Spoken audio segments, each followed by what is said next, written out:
Cache-Maniacs.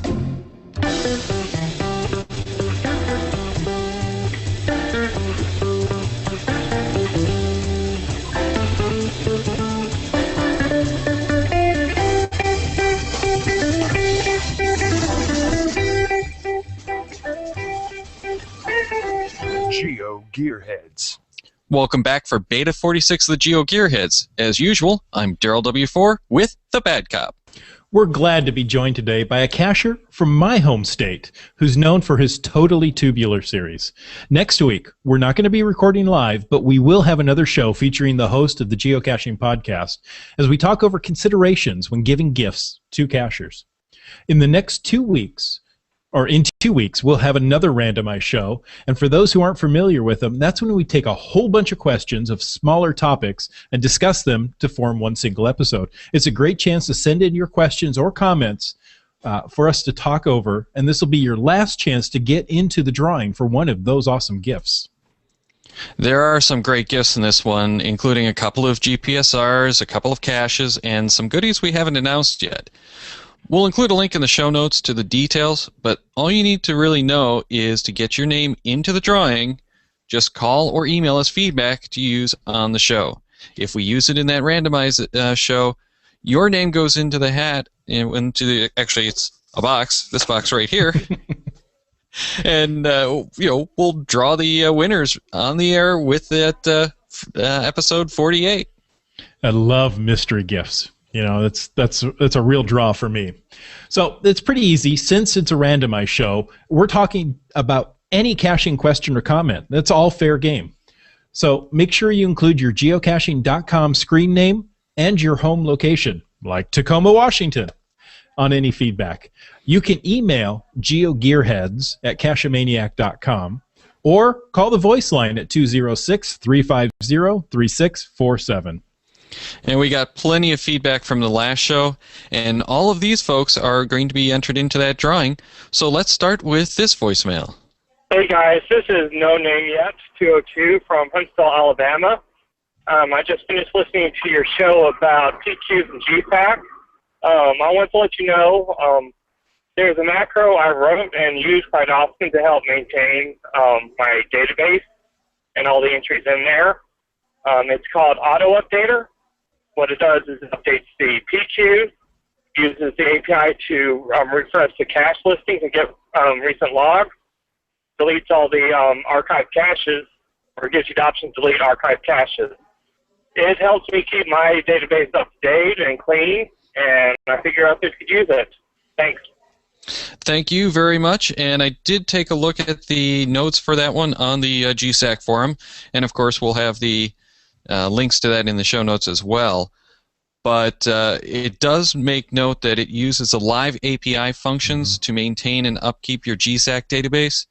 So that's something very important that I wanted to make sure we checked out and made sure that we didn't give you one of those not so good plugins or macros or whatever that's going to break the terms of service for geocaching.com and get you kicked off the site. Right. It's using the official API, not just scraping the information off the webpage. That sounds way too easy to me. It does. It does. Run one macro, have everything cleaned up for you. Wow. I will definitely have to take a look at that. Yep. That may force me to upgrade to GSAC 8. Yeah, definitely.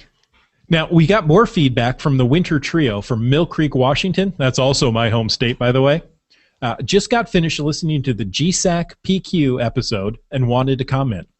If you have listeners who are thinking about creating a statewide set of PQs, the first thing I would do is recommend that they check the geocaching.com forum for their area, or post a note on the GSAC forum.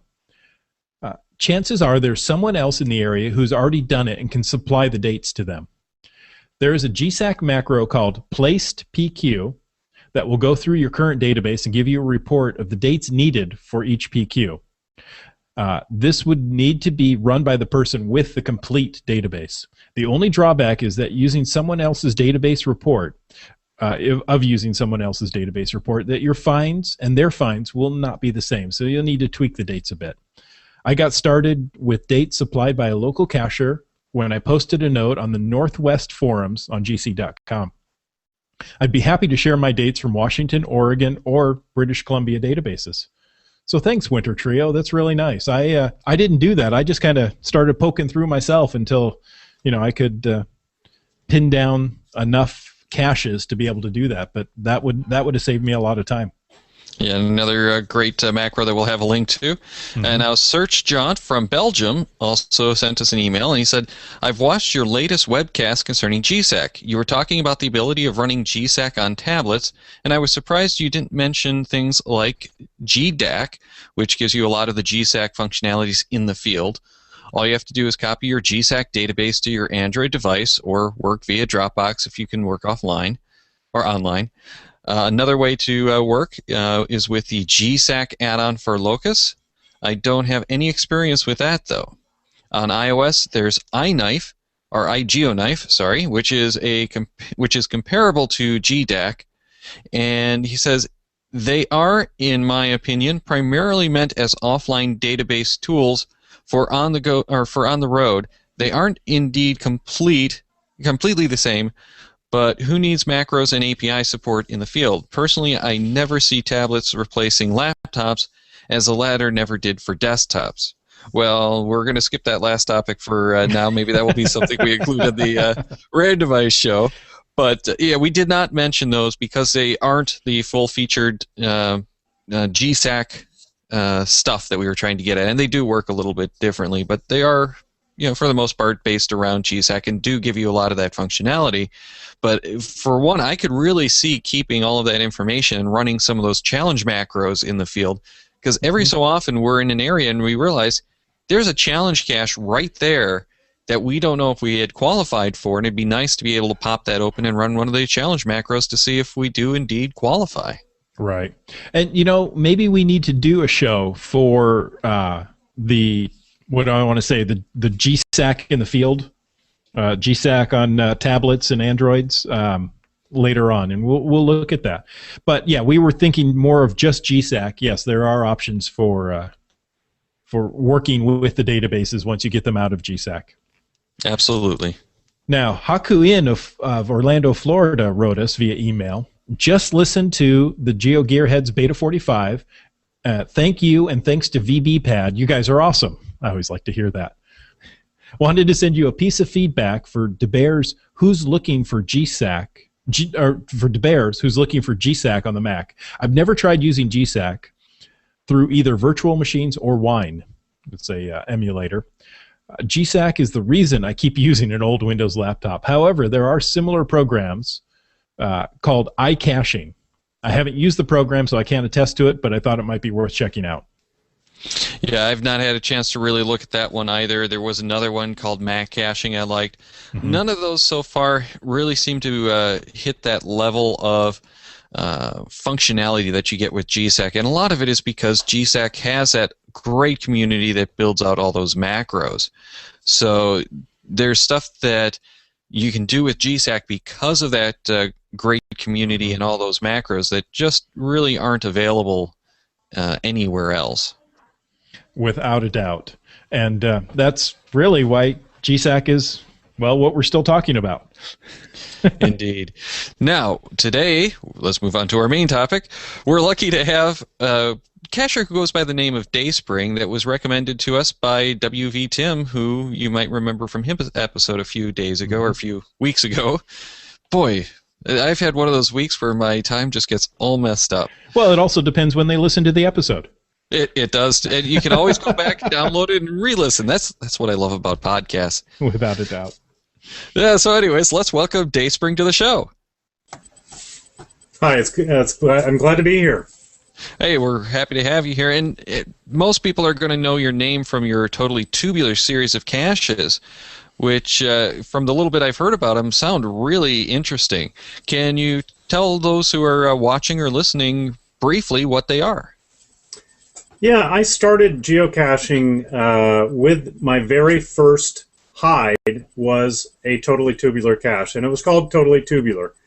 And what it was is just simply a PVC pipe like this one here that I put attached to a fence post, placed the geocache down inside of it, and then the idea was that they could fill it full of water, and float the geocache to the top of the tube.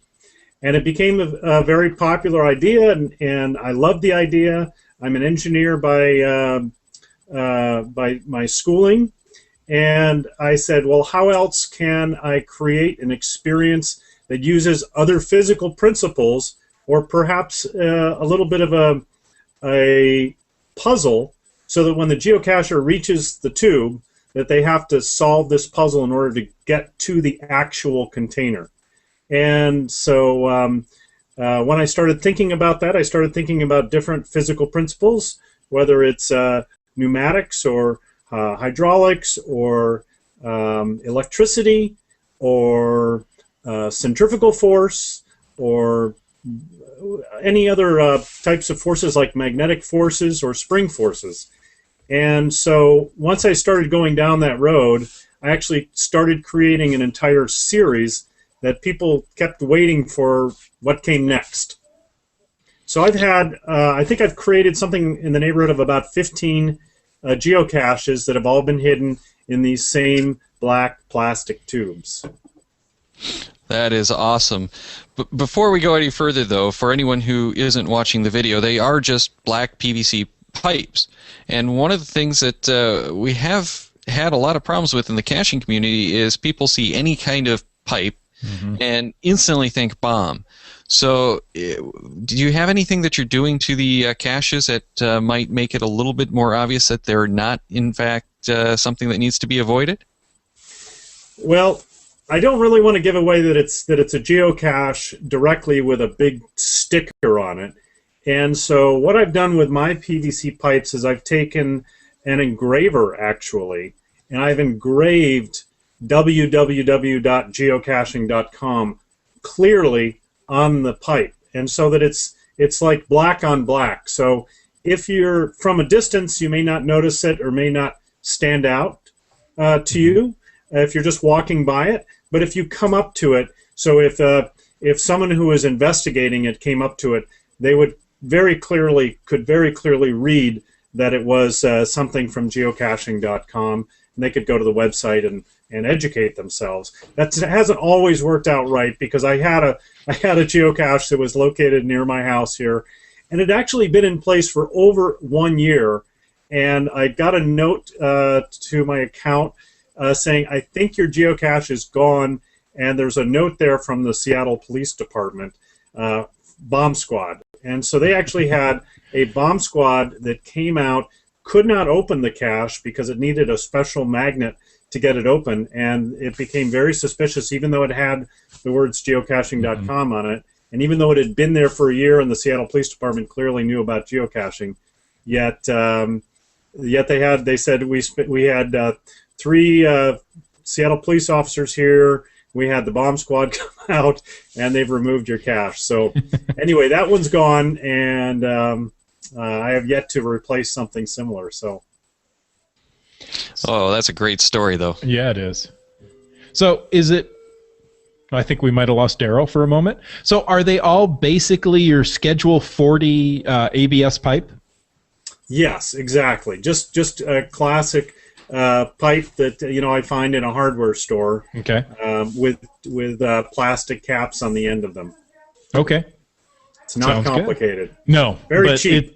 Right. They all look the same from the outside. It's the insides that differ. Right. And so for a lot of people that are doing the series, once they've done 1 or 2 of them, they start to know what to look for. But then the fun about it is finding out what to do when you get there. Exactly. So you've talked to different ways of what I want to say, of the innards of some of these caches. Yeah. Your first one was, do we say hydraulic? Yeah, we could say it's hydraulic. It uses water Exactly. pressure. Yep. What are some of the others? You mentioned electricity. How would that one work? So without giving too much detail, we won't give you the cache GC number or anything. Well, there's been a video recorded of another one of my caches that uses a small electrical motor that is attached to a string that lowers the geocache down and out of the bottom of the tube, And a lot of people go, well, how do you keep it powered? And I leave that up to the geocacher to bring their own power source for that cache. I've seen that video. It's very tricky building it so that it all is contained within a cylindrical tube. That's the challenge of some of these caches, and also trying to design a cache that can be found and replaced without breaking it, and with clear enough instructions. Because with my geocaches, it seems that people are absolutely intent on finding them and getting that log signed at all costs. I can understand that. I've had a couple of caches that I used PVC pipe on, and they get abused. Yeah. I had one cache once that was attached to a fence post, and it had the micro that was on the end of a spring and a rubber band. And the way to access it was you had to spin it around like the hands on a clock. And you had to spin it fast enough so that the centrifugal force would pull that small container out of the tube. But if you stopped spinning it, the spring would pull it back into the tube. So you had to spin it fast enough that it came out of the tube and then be able to grab it at the same time. And that one lasted about 3 or 4 months, and then people just got so excited about spinning it around on the fence that I think it just came off one day. So did you need 2 people for that one? Would it have been easier with 2 people or not? It would have been easier because one person could be spinning it, the other person could be there to grab it. But there's another spring cache I have that's very well known here in Seattle. It's my Totally Tubular 2, and it also uses a spring mechanism in order to shoot the cache out of the tube. Well, most of these sound like they're rather complicated. Some of them are pretty simple. How is it that you actually come up with the ideas for these caches? Well, I spend a lot of time. I'm an airline pilot. I spend a lot of time in crews. There's not that much going on, and so I have a lot of time to think about how to design these things. But mostly, I'm trying to think of ways that you can give somebody an aha moment, something that will create that, and that's what I'm constantly searching for as a geocacher myself. I'm looking for that moment where it doesn't come to you right away, and you get there and you go, well, I don't really understand how this is going to work, and then something clicks for you, and then you have the joy of finding it and extracting this cache or watching it open up or whatever it is. So. And part of it is just the fun of being involved in the game, not just going somewhere and finding a box in the woods or under a tree or another magnetic container somewhere, but actually having something to do when you reach the spot. So I had a geocache that was attached underneath a merry-go-round, and it was in a tube under the merry-go-round. And if you can imagine, there was a little like a Matchbox car that was down inside of that tube. It was a little more complicated than that. The Match car had a Bison tube attached to it. Okay. And the way you accessed the cache was you had to get on top of the merry-go-round, have 2 people, right? Because one person has to be on the merry-go-round, spinning the merry-go-round round and round until they got enough centrifugal force that the car would slowly rise up the tube until it got to the end of the tube, and then once it got to the end of the tube, they could, if you were riding on the merry-go-round, you could pull it out the rest of the way out of the tube. Wow! And so that's a way of getting involved in the geocache in order to actually get the geocache. And so, I've got a number of other ideas, and there's one of my geocaches called Tubular Extraordinaire, and in that geocache, it's a multi-cache, and there are 6 stages of this cache. And they find the first stage, which contains an ammo can, and it contains about a dozen items inside that ammo can. And the key to finding the rest of the caches, in which there are 4 tubular caches actually, is to somehow apply those 12 items or maybe there are 8 items or 6 items, whatever you may need, in a creative way in order to extract the cache at each one of those tubular caches. Okay. And so there's some twists and turns. Maybe you need all the things. Maybe you don't need them. Maybe you need to apply them in different ways. And so it's another way of sort of using people's minds in a creative way in order to solve a geocache. Cool. Awesome. Now, talking about the creativity, I know that you're getting around a lot. How much of that creativity comes from inspiration that you're finding at other caches?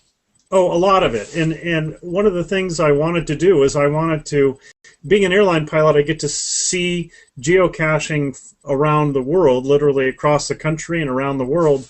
And so I'm always searching out for those unique caches, those caches that either take you to a place of great interest where you wouldn't discover them if it wasn't for geocaching, or that give you such an experience that you have that aha moment. And then if I find a cache like that, I don't hesitate to ask the cache owner if I can bring that back to Seattle and recreate it in a way for our Seattle cachers, because we get a lot of people obviously coming here to Groundspeak headquarters, and so I've got a pretty good audience. Yeah, it is the triad after all, and everyone will definitely want to be doing all of those great things. But we know that you've been working with other cachers as well, like WV Tim, to create some great ideas and share these great ideas. What does someone need if they wanted to get started with emulating one of your caches? Start with a tube and figure out how to get something out of it. I mean, you know what I've done is a lot of these ideas I got either walking around a hardware store or go to your local toy store. There's some great toys or small kits or something like that, and sometimes you can modify a kit or try to think differently, think outside the box, or as I like to say, think outside the ammo can, and think differently about how to create an experience for your geocacher. You're actually thinking inside the tube. Yeah, exactly. Outside the ammo can and inside the tube. Now, we have a question from Google+. Nighthawk 700 asked, he said, there's been a debate in Maryland about this. Do you consider these caches to be a mystery cache or a puzzle cache? I think they're more like a puzzle cache. Okay. Yeah. There's not really a lot of mystery to them because my personal feeling is I really want the cacher to be able to get there and to be able to really figure it out with the tools that they have at their disposal in a relatively short amount of time. It's not something where you need to ponder this or puzzle over it for a long period of time. So yeah, more of like a puzzle cache than a mystery cache. Okay. Well, good. Now I'm going to have to spend some time, head up to Seattle and get these done because I've heard a lot about them, and I have to say I haven't done them yet. Let me know when you're on your way because they're pretty close to where I live, so I'd be happy to host you. Oh, that'd be great. As you come on up. That would be great. Now, if someone wanted to, getting back to actually putting something like this out, get started with the emulation of these caches, what would be the best way for them to actually figure out how to build something like this? Should they contact you and maybe get some plans, or is there some great material that they could get access to on the web? Well, if you go to my Totally Tubular 3 geocache, which has, I don't know, something like 290 favorites right now, I've actually got photos of the inside of that geocache and links to materials that I used to build it. And so if you wanted to build something like that, you could start with that. But at the very basic level, I've got this plastic PVC pipe that I just attached to the fence post that's got an open container at the top and a hole at the bottom. And you can at least start with that. I mean, even in all my travels, I still don't see very many floating caches. And if you have, a place around in your area that you haven't seen very many creative caches, maybe they haven't seen one like this. And so it's still a lot of fun for somebody that hasn't seen it before. And with my geocache, there's the hole is somewhat hidden where it's attached to the fence. And so when they start filling it with water, it starts to leak on them because they don't realize there's a hole in there. And I will just say that if you do it with children, that once you fill up the tube and you let your finger off the hole, you can only imagine what it looks like. And it seems to be a great sense of enjoyment for the kids. Very fun. Nice. Now, one of the things I think a lot of people are concerned about with placing a cache like this is the amount of maintenance that goes into it. As aside from every hour that you have to go into building and figuring out where it goes and everything, just keeping up with it and keeping the workings in good working order. How tough do you think that's been for you? It's been a big project, and I think it's the reason why I don't have that many hides. I mean, I have about 20 caches that I've created, or 25 caches maybe that I've created total, and that's been pared down to 12 or 15 active working caches. And I just don't have the time to quite maintain all of them, and it definitely is one of the most challenging aspects of creating a really wonderful cache experience like this. Is you have to think like an avid geocacher that wants to get your cache, wants to sign that log. And part of the challenge is creating something that can have that experience, that can be fun, and yet can be easy to reset in a way that's going to make the follow-on cacher have a similar experience. Yeah, that is going to be a big deal, is trying to figure out how to make it resettable, because I kind of worry with like that merry-go-round one where you described about the cachers getting lazy and just taking the bison tube and slamming it back into the tube and walking away. Exactly, and that became actually a problem with that one. Is that the piece wouldn't come out, or they would come out and then it would, if kids were playing on the merry-go-round, how do you keep it from coming out? And so these are all problems that we've had to solve. And I actually was teaching geocaching to a school group. I think West Virginia WV Tim talked about this. And I was teaching it to a school group, and I presented them with a caching idea that I had. And then I told them about the issues that I have about having to keep the maintenance down, keep it very simple, and also build it stoutly enough. A lot of times the caches that I built have been great ideas, and I put them out in the field and they break in a matter of a couple of weeks, and you just go, wow, what happened? And what's happened is the geocachers have been have just not been following directions. Geocachers are not great about following directions.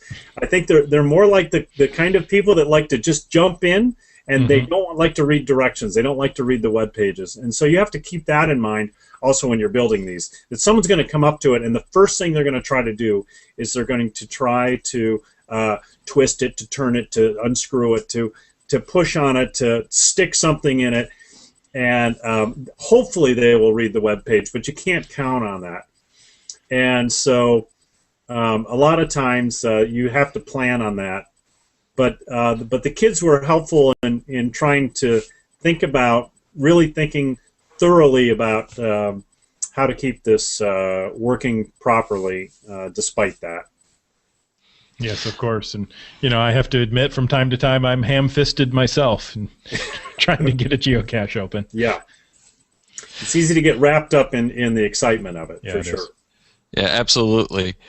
Well, thank you very much for coming on and talking with us about the Totally Tubular series of caches. But before we let you go, I wanted to ask if there was a cache in all of your travels that you really thought was excellent and wanted to emulate. Well, I think one of my, I don't know that I could emulate this, but one of my very favorite caches was placed actually east of Seattle, and it was on a TV, it was on an old radio tower located in the woods. It was called Monkey Tripod, I think. Yeah. Do you know what it is, Chris? I can't. That sounds like it. I know it is. Crazy Monkey Tripod. It's archived now, but it was at the top of a old radio tower, and you had to climb something 50 feet up, and then open a bison tube, and then it was so sketchy to be at the top of that tower that I removed the bison tube and then climbed back down and then unscrewed it and signed the log and took it back up. I'd rather climb up and down it twice than try to sign it at the top. But that was one of my favorite. Really a unique location, something I never would have done, and an experience I won't ever forget. Yeah, quite a bit different than the type of caches where you're hiding and the challenge is actually getting the cache open. You've got one that the challenge is getting to the cache. Exactly. Excellent. Well, thanks again for joining us. We really had a pleasure chatting with you, and I kind of hope that some of the cachers in my area listen to this episode and start putting something like this out. Yeah. Start thinking outside the ammo can and create wonderful experiences for your geocachers, and they'll keep coming back again and again. Exactly. Get out of the box and into the tube. Exactly. Now, you can check the Cache-A-Maniacs website at cacheamaniacs.com for more on the GeoGearHeads, including show notes from this and all our episodes. We love hearing from our listeners, so leave us feedback by calling 206-350-3647, by emailing GeoGearHeads at cacheamaniacs.com, or through social media. Your support helps keep the Cache-A-Maniacs shows coming. Please consider making a PayPal donation through the link on our website to support the Cache-A-Maniacs shows. GeoGearHeads is produced by Chris Umfenauer and Daryl Wattenberg. The show's copyright 2012 by Daryl Wattenberg, all rights reserved.